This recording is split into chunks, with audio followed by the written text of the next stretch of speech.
Hello hi friends, welcome to Yashvika bytes. ఈరోజు గోంగూర రోటి పచ్చడి చేశాను. చాలా బాగుంది ఫ్రెండ్స్. ముందుగా 3 కట్టల గోంగూర తీసుకొని శుభ్రంగా కడుక్కొని పక్కన పెట్టుకున్నాను.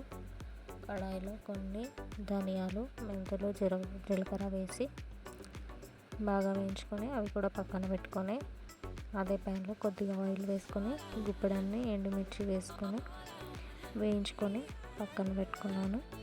తర్వాత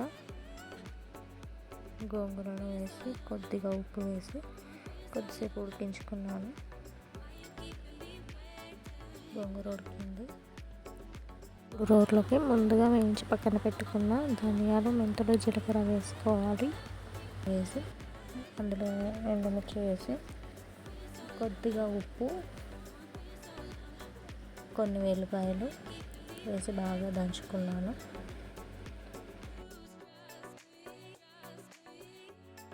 ఇలా దంచుకున్న తర్వాత ఇందులోనే గోంగూర వేసి కొద్దిగా దంచుకొని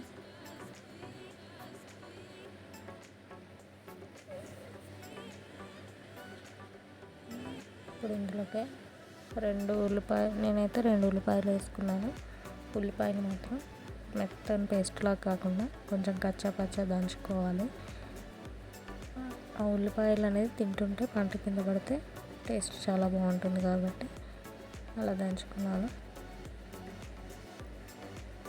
చూసారా, ఇలా ఉల్లిపాయలు అక్కడక్కడ కనబడుతుంటే చాలా బాగుంటుంది.